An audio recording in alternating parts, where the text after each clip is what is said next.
Bismillahirrahmanirrahim. Assalamualaikum warahmatullahi wabarakatuh. Hamidalillah wa shollian ala Rasulillah. La haula wala quwata illa billah. Amma ba'du. Ila Nabi Mustafa Muhammadin sallallahu alaihi wasallam. Bismillahil Fatihah.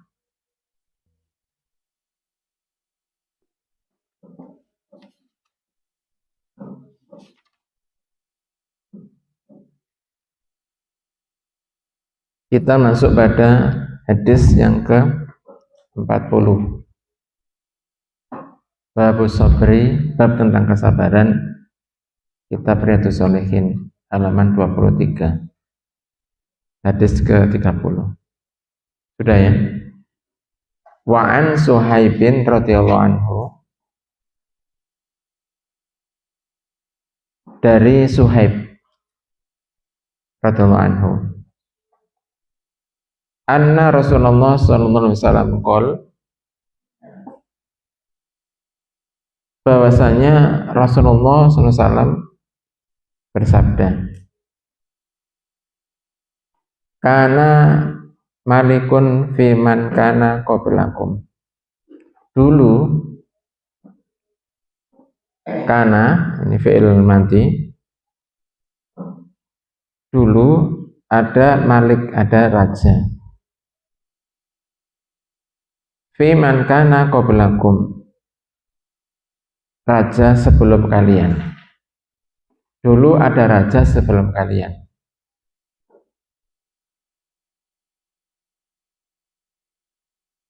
Wa kana lahu sahirun, dan dia mempunyai penyihir, dia mempunyai pegawai atau bawahan itu seorang penyihir.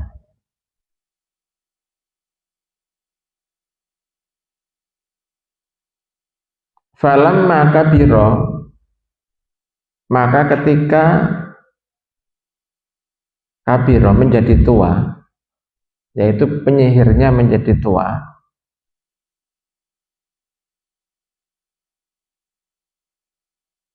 qala lil malik, maka dia berbicara kepada raja.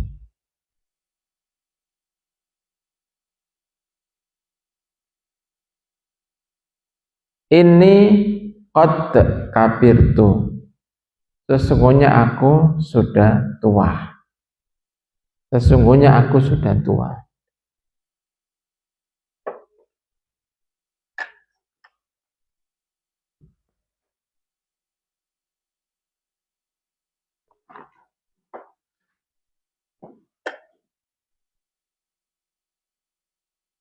Fab'as ilayya gulaman, fab'as ilayya gulaman, maka angkatlah untukku seorang anak laki-laki. Angkatlah untukku gulaman, seorang pemuda.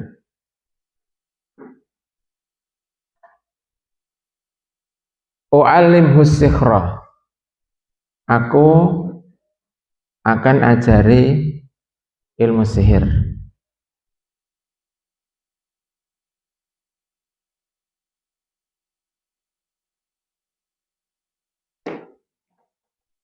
Faba'asa ilaihi gulaman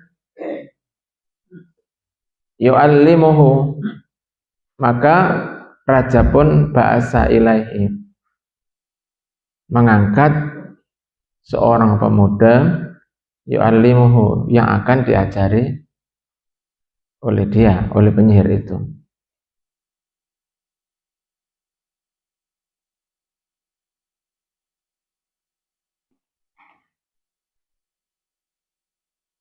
Ya, tergambar ya. Jadi ada sebuah kerajaan, pasti kalau kerajaan ada rajanya. Kalau zaman dulu itu raja itu butuh dibantu, dan para pembantunya itu ya para tukang sihir. Ya. tukang sihir itu sebagai pembantunya. Seperti Fir'aun itu juga dibantu oleh para penyihir. Dan kita lihat bahwasanya si penyihir ini harus menurunkan ilmunya. Kalau udah tua ya harus diturunkan ilmunya itu. Ya. Untuk apa? Untuk melanjutkan apa? Estafet. Ya, ngerti? Ini tukang sihir aja dia masih mikir itu. Siapa nanti yang akan melanjutkan ilmunya? Ya. Apalagi kalau kemudian ulama itu mesti mikir siapa yang akan melanjutkan tongkat estafet dakwah gitu. Paham ya? Nah, kalau kemudian para pemuda ini sudah tidak peduli lagi dengan agama ini, maka agama ini akan musnah. Putus tali estafetnya, putus rantainya.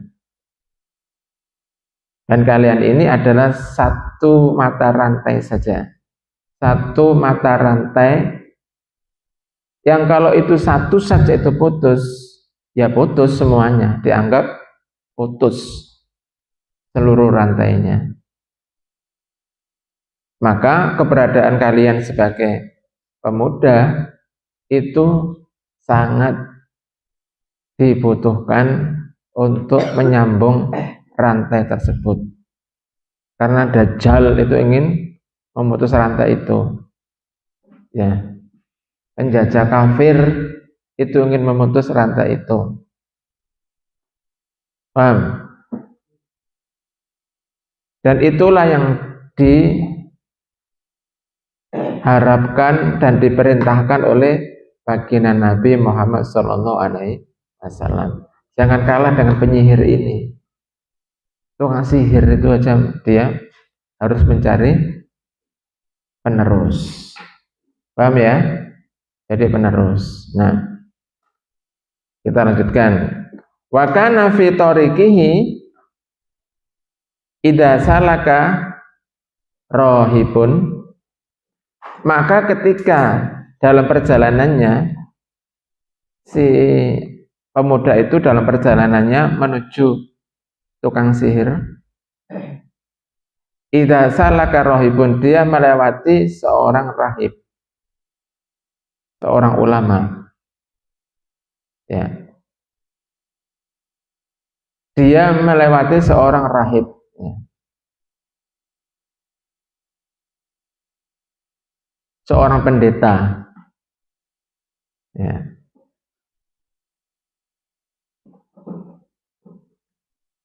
Tapi ini bukan pendeta yang atau seorang rahib yang ingkar pada Allah, bukan. Ini yang taat, ya. Seorang rahib yang taat pada agamanya. Ya. Faqa'ada ilaihi.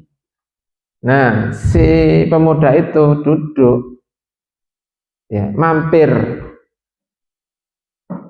Faqa'ada ilaihi, maka pemuda itu duduk di hadapan rahib itu. Wa sami'a kalamahu. Dan pemuda itu mendengar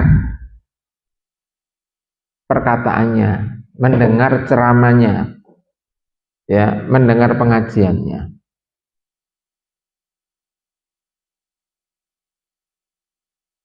Fa'ajabahu, dan ini membuat dia takjub. Ya, menakjubkan dia, membuat dia takjub.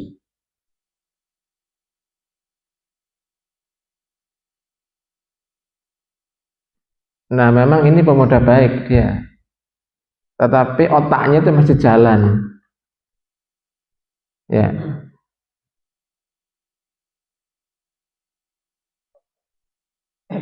Dalam perjalanan menuju ke calon gurunya, yaitu penyihir itu, dia ketemu dengan seorang ulama. Dan dia duduk di dalam majelis ilmu itu,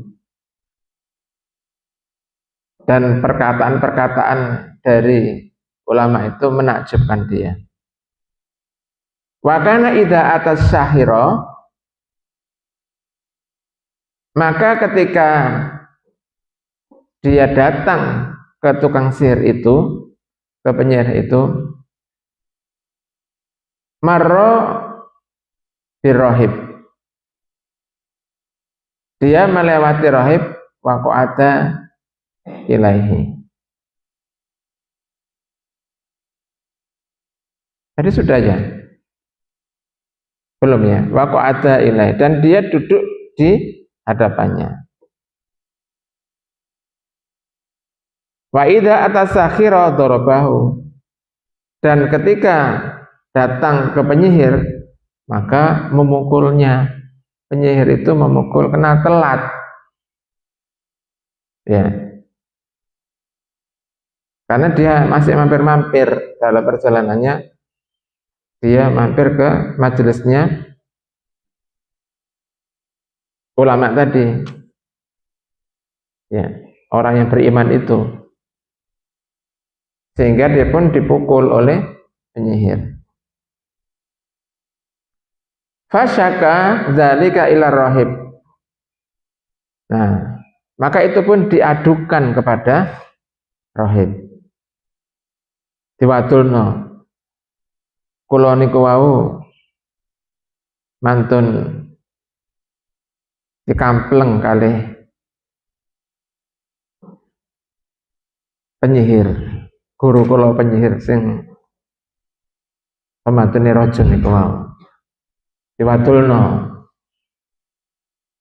Ya, paham asilah. Ya. Kemudian faqala, maka rahib itu berkata, idza khasyita sahira, jika engkau takut terhadap penyihir, jika engkau takut kepada penyihir, fakul habasani ahli, katakan habasani ahli, keluargaku, ahli keluargaku, habasani menahanku. Maksudnya dia tertahan, tidak tepat waktu untuk kelas sihir tadi itu ya. Kamu mungkin pernah melihat film Harry Potter itu ya. Telat sedikit langsung dihukum itu sama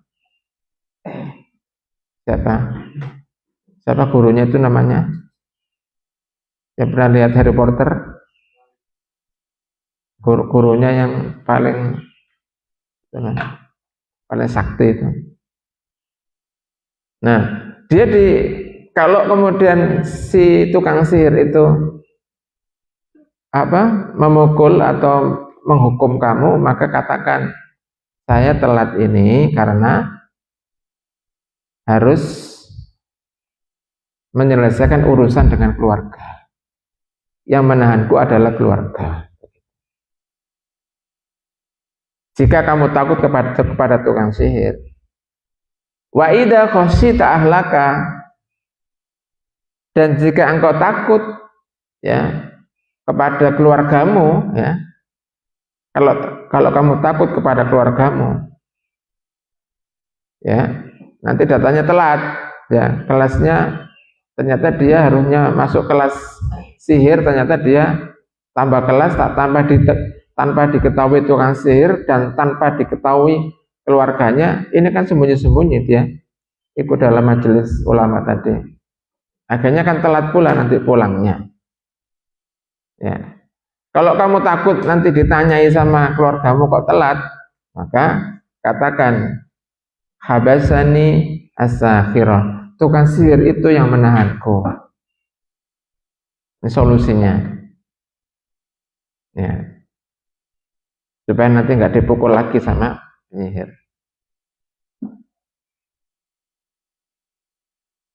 Fa bainama huwa ala dzalik ya, Sementara huwa ala dzalik fa bainama, sementara dia seperti itu ya, fa bainama huwa ala dzalik id ata ala dabbatin azimatin, tiba-tiba id ata, tiba-tiba datang ya, ala dabbatin azimah, binatang yang sangat besar. Tiba-tiba datang binatang yang sangat besar. Dabah itu binatang melata yang sangat besar. Qad habasatin nas, yang menghalangi manusia, yang menghalangi manusia.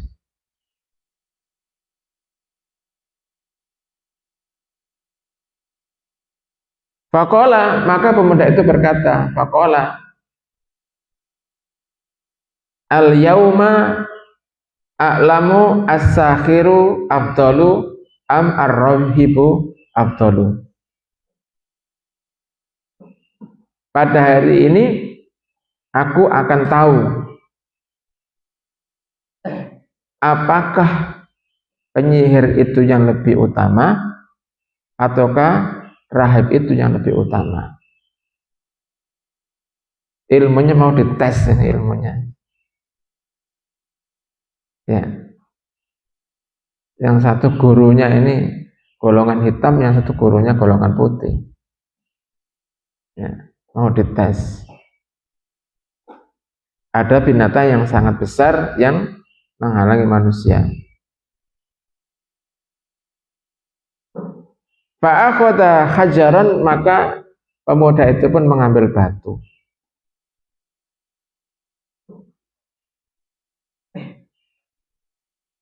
Faqala, lalu dia berkata,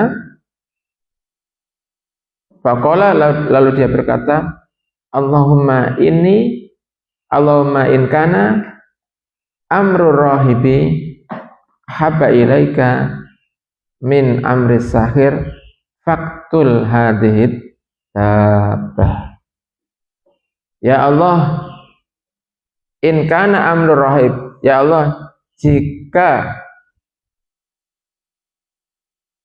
persoalan rahib ya, ahabba ilaika, lebih engkau cintai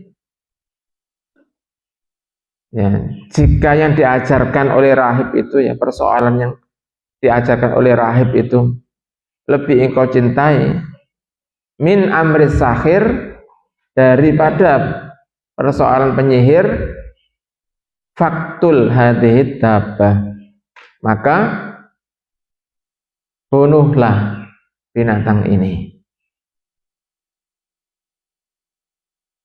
Ya, maka bunuhlah binatang ini. Hatta yamdin nasu, hingga manusia bisa lewat. Ya. Ini kisah di masa lalu, ini binatangnya seperti apa kita nggak ngerti ya. Sampai menghalangi manusia itu. Ya. Kan bisa saja manusia lewat yang sebelah sana, ya, putar balik dan sebagainya. Ini binatang ini tidak ada yang bisa ngusir ya. Nggak ada yang bisa ngusir, semua manusia nggak ada yang berani untuk melewati tempat itu. Nah, sehingga kemudian ini adu kesaktian. Siapa? Si pemuda itu. Ini yang lebih manjur, ini resepnya penyihir apa resepnya ulama itu, ulama pendeta itu. Ya. Kemudian faromaha, maka dia pun melempar dengan batu. Faqatalaha, maka dia pun membunuhnya. Cukup dengan dilempar dengan batu, ya, itu mati itu binatang yang besar itu. Famadhan nasu, dan manusia pun lewat.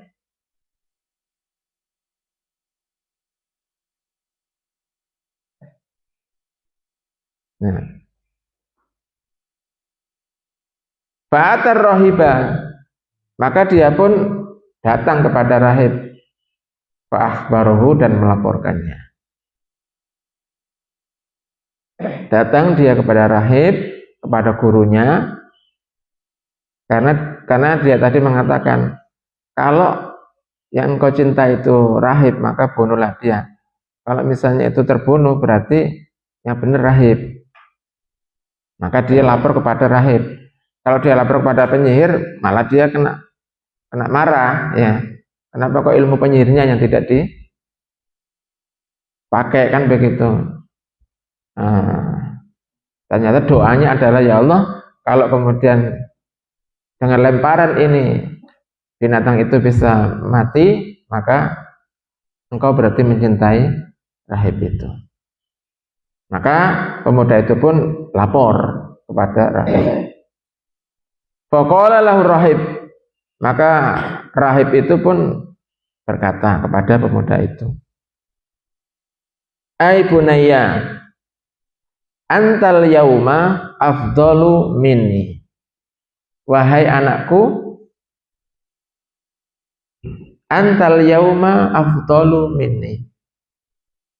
Engkau pada hari ini lebih utama daripada aku, lebih hebat daripada aku.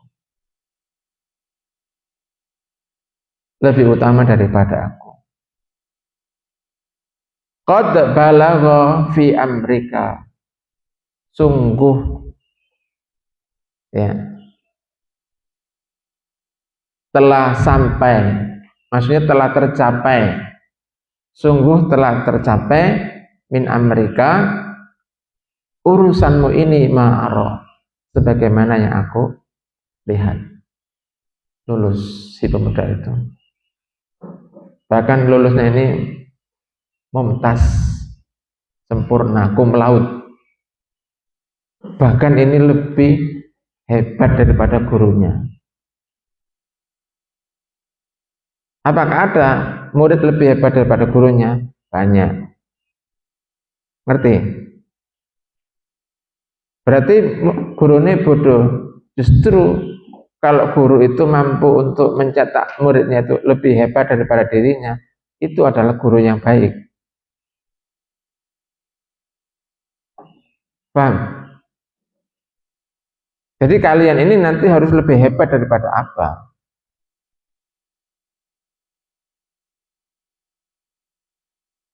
Dan itu sama sekali tidak kemudian mencederai kehormatan Abah. Iki lo Abah lo, muridnya lo lebih pinter teko guru nih. Panjang apa kok goblok, muridnya pinter-pinter.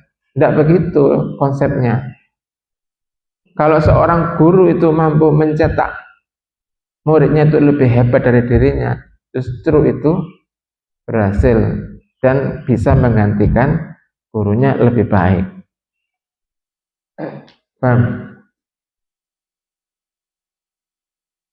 Nah, sehingga cita-cita seorang guru itu adalah menjadikan muridnya hebat. Beda sama penjual. Kalau penjual itu apa? Khawatir konsumennya itu menyaingi dirinya. Ya apa tidak? Dia harap konsumen selalu membutuhkan dirinya supaya laku dagangannya. Supaya laku dagangannya. Tapi seorang guru itu tidak begitu. Konsep guru itu,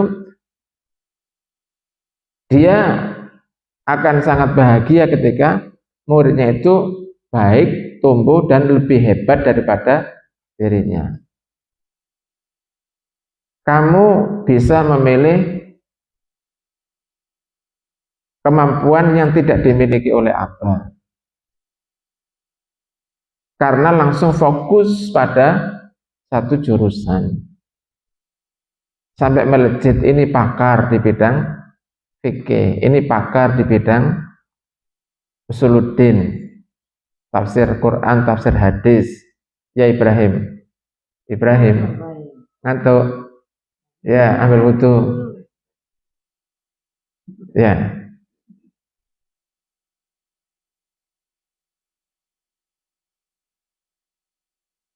Ya. Pakar di bidang tarikh, pakar di bidang adab, sastra, dan sebagainya. Itu yang diharapkan, sehingga para pakar itu ketika bertemu itu sudah mengalahkan gurunya berlipat-lipat. Seperti ini, seperti pemuda ini, ya dia lebih berkembang, tetapi semuanya tetap keutamaannya adalah milik gurunya. Ngerti maksudnya? Al-afdalu lil mubtadi wa in ahsanal muqtadi. Keutamaan itu diberikan kepada yang mengawali, meskipun yang generasi selanjutnya itu lebih baik. Ngerti maksudnya? Keutamaan itu oleh Allah dianugerahkan kepada yang mengawali. Yang pertama kali yang Bapak Talas. Iki biyen sing bangun masjid iku biyen almarhum Pak Ahmad misalnya. Biyen niku iki masjid iku cilik, langgar cilik. Tapi tanah iki itu dari keluarganya Pak Ahmad. Sekian tahun berikutnya, 50 tahun berikutnya, nggak muat masjid itu, dibikin tingkat seperti yang dibangun itu besar. Lebih utama mana yang sekarang yang mampu membangun masjid yang besar sama yang dulu baru berupa musola kecil. Meskipun kecil, tidak sempurna, itu Allah memberikan keutamaan kepada yang mengawali. Ngerti? Itu nggak bisa disalib seperti itu. Tapi kalau kemampuannya, kenyamanannya difoto, ya tentu baik yang sekarang.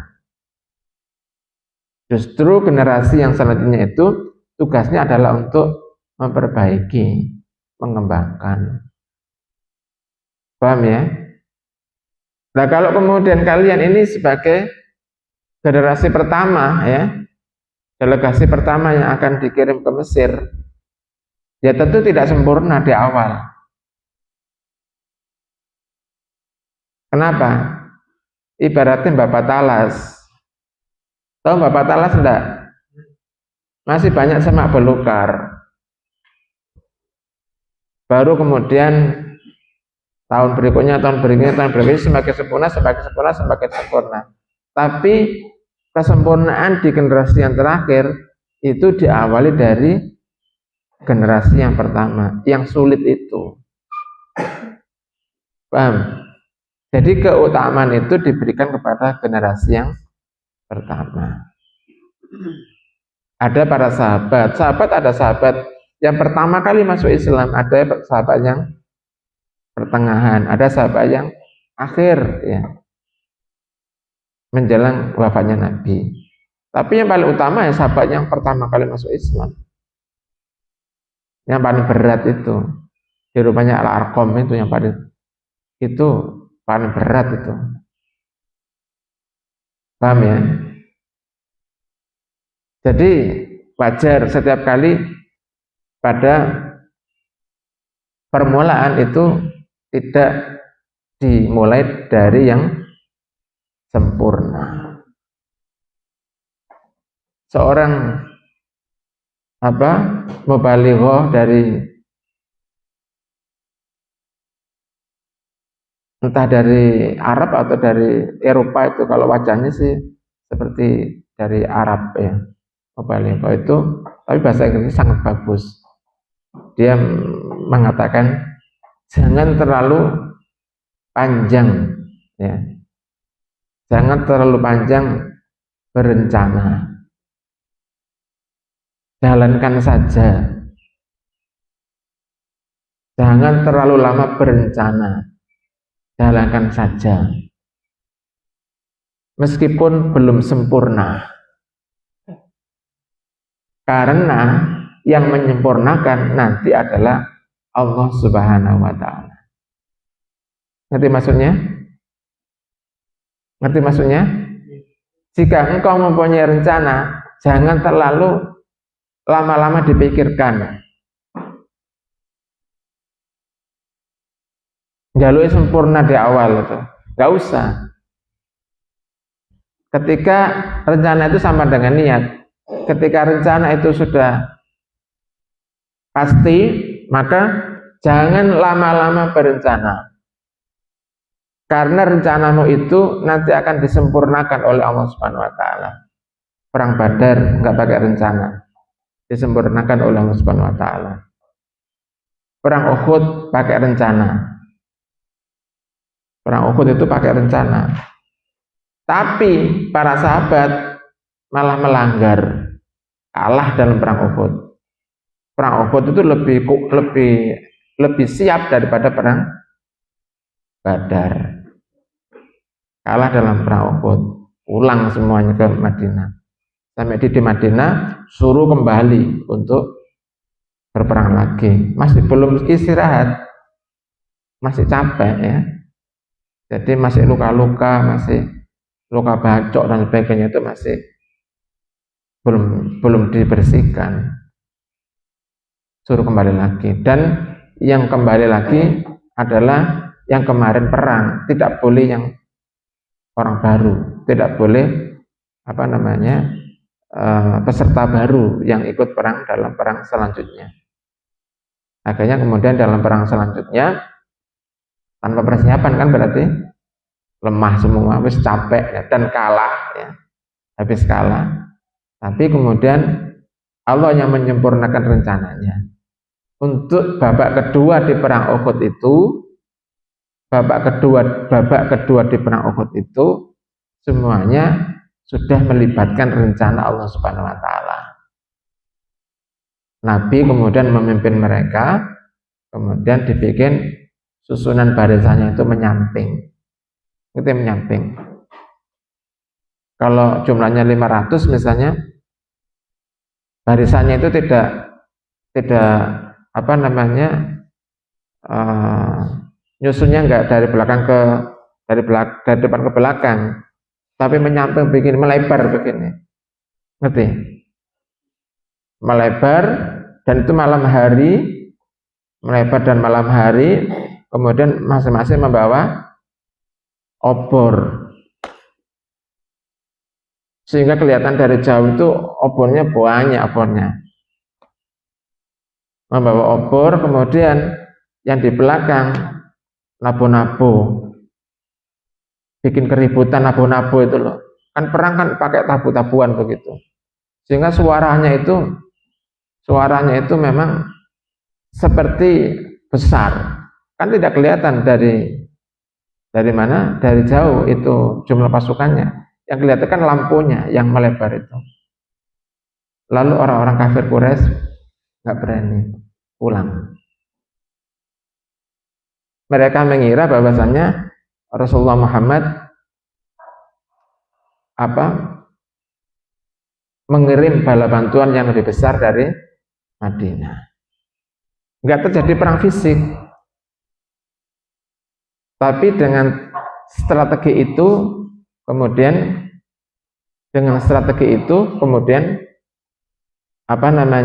orang-orang Quraisy pun lari ketakutan pulang. Jadi perang Uhud itu ada dua babak. Yang pertama itu kalah, yang kedua itu menang. Kenapa kok kalah? Ya karena melanggar Allah Subhanahu wa taala, tidak disiplin. Iya, gara-gara tidak disiplin. Diperintahkan oleh Rasulullah untuk tetap standby di puncak Bukit Uhud, apapun yang terjadi nggak boleh turun. Ternyata kemudian kebelet soge, ya kan? Yang dibawa itu banyak ghanimah yang berceceran, dia khawatir nggak keduman. Akhirnya kemudian diambillah posisi yang di atas itu oleh siapa? Pasukan kafir yang dipimpin oleh siapa? Khalid bin Walid. Ini memang cerdas ini Khalid bin Walid itu. Ya. Yang kemudian di kemudian hari Khalid bin Walid masuk Islam. Jadi tetap jadi panglima. Ya. Jadi kembali lagi, kita hanya merencanakan, tapi tidak harus rencana itu sempurna. Kalau kalian menunggu sempurna, kamu nggak jalan-jalan. Betul apa tidak? Jalankan saja. Dan nanti di tengah perjalanan, kamu akan ketemu dengan orang baik. Kamu akan ketemu dengan guru baik. Kamu akan ketemu dengan rezeki yang baik. Kamu akan ketemu dengan semua kebaikan. Kenapa? Karena Allah Subhanahu wa Ta'ala yang akan menyempurnakan rencanamu. Paham? Nah, seperti itu namanya husnudzon kepada Allah Subhanahu wa Ta'ala. Kemudian ini capaian dari pemuda itu yang melebihi daripada gurunya, yaitu pendeta. Apa kemudian yang disampaikan pendeta? Wa innaka satubtala, sesungguhnya engkau akan diuji. Resiko orang yang baik itu pasti akan diuji. Wa innaka satubtala, akan mendapatkan ibtila. Ibtila itu adalah ujian. Kata dasarnya bala, ujian. Kamu akan mendapatkan ujian. Kamu menjadi baik setelah belajar agama, maka kamu akan diuji. Kamu akan diuji. Wa in ubtu liyata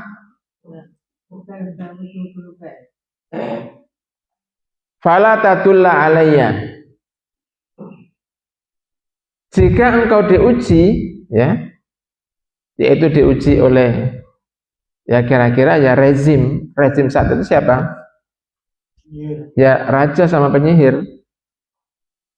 Jika kamu nanti diuji oleh penyihir itu serta bala tentaranya, ya, pasukan dan seterusnya dari rezim itu, maka fala tadulla alayya, jangan tunjukkan aku. Maksudnya kamu jangan ngaku kalau kamu itu muridku, begitu. Ya. Fala tadulla alayya. Nah, wa kana al-ghulamu yubri'u al-akma, dan pemuda itu yubri'ul akma, menyembuhkan penyakit buta, wal abros, dan penyakit kusta. Ya, pemuda itu bisa menyembuhkan penyakit buta, wal abros, penyakit kusta. Ngerti kusta enggak? Ngerti kusta? Lepra, ngerti lepra enggak? Yang rumahnya dari Pacet.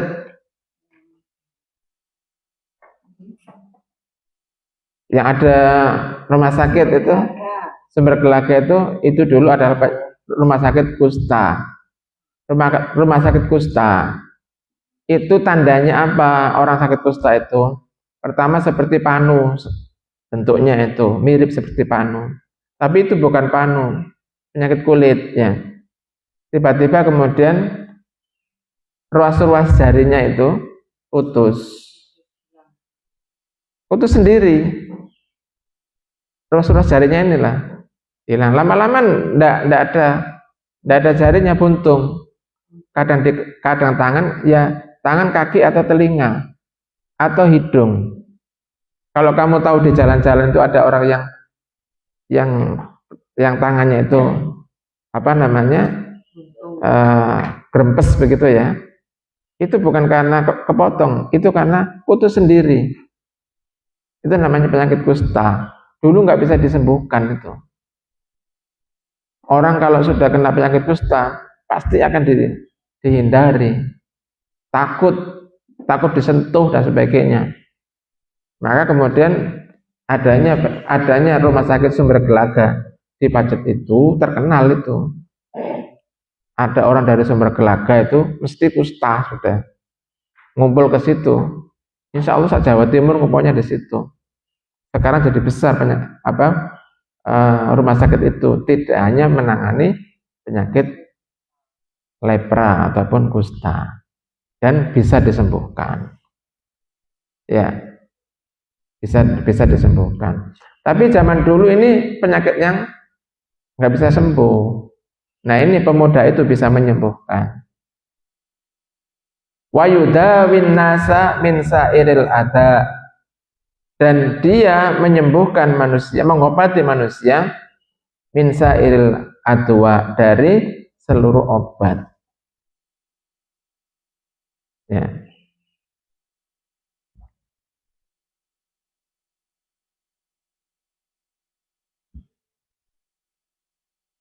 Ya. Dari kemampuan pemuda itu ini enggak dimiliki oleh gurunya malahan. Iso nyembono orang sakit ya yang berat ya. Fasami'ah jalisun lil malik, maka jalis itu apa jalis itu? Jalis teman duduk dari raja. Maka Sami'ah mendengar, teman duduk raja itu mendengar tentang kehebatan pemuda yang bisa menyembuhkan penyakit buta sama kusta tadi. Lah temannya raja ini kana qad ami. Temannya raja itu buta. Ya. Temannya raja itu buta.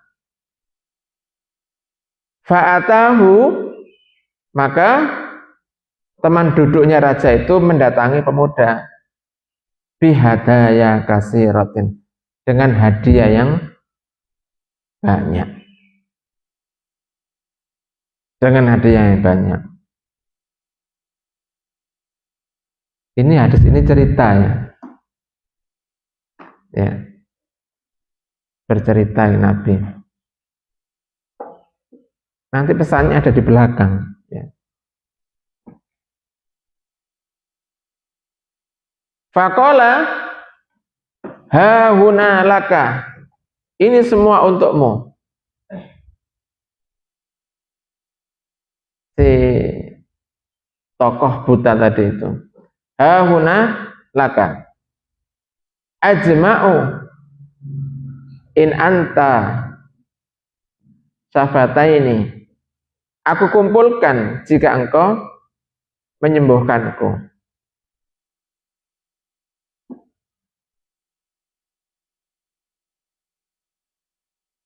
Jika engkau menyembuhkanku. Faqala, lalu dia berkata, pemuda itu, inni la asfi ahadan. Sesungguhnya aku tidak menyembuhkan siapapun, seorang pun. Inni la asfi ahadan.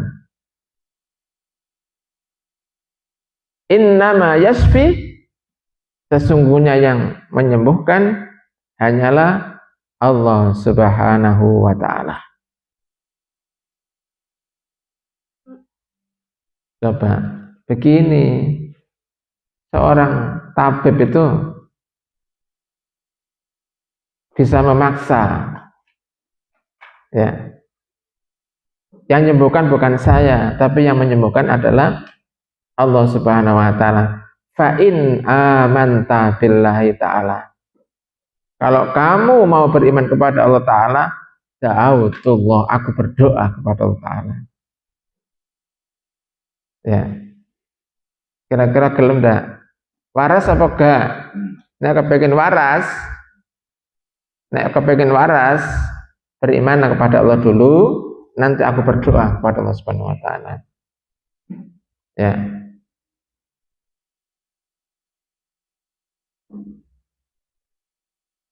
Fa in amanta billahi ta'ala da'autullahu fasyafakallah.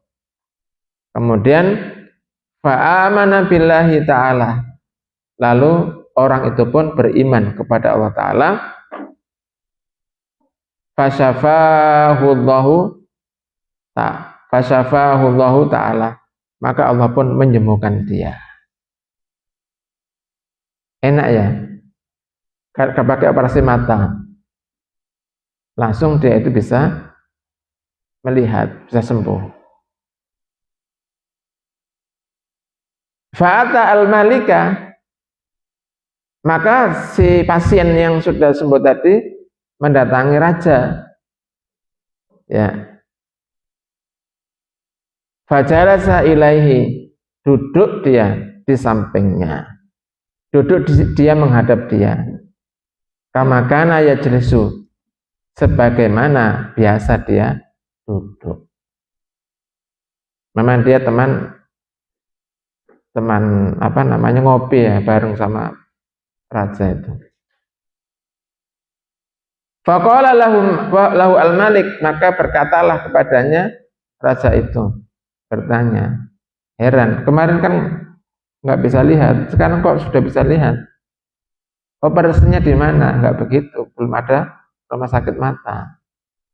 Ya. Man radda alaika basaraka, siapa yang mengembalikan penglihatanmu?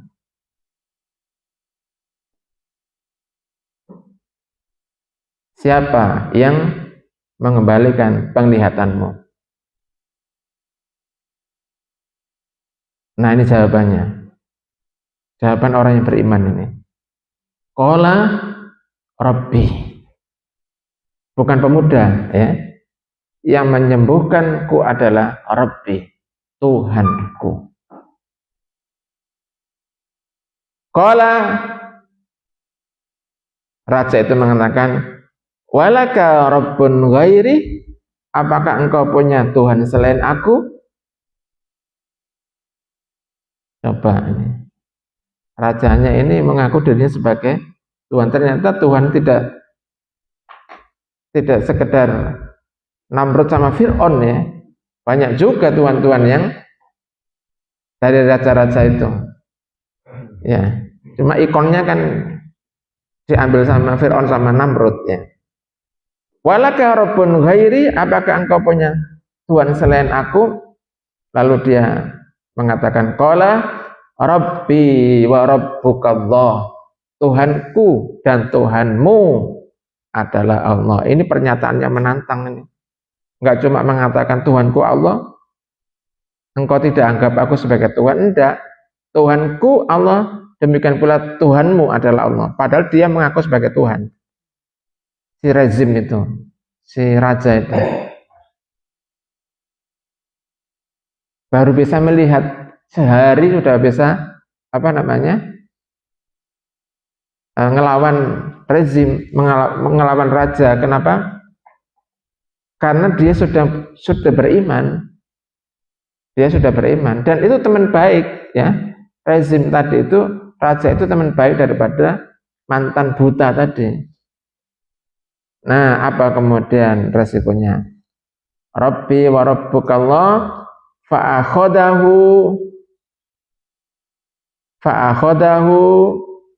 falam yazal yu'adzibuhu.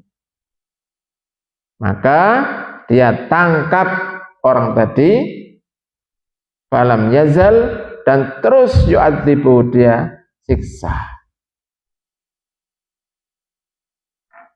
Hatta dalla 'alal ghulam, sampai dia menunjukkan siapa yang menyembuhkannya, yaitu pemuda tadi, siapa pelakunya.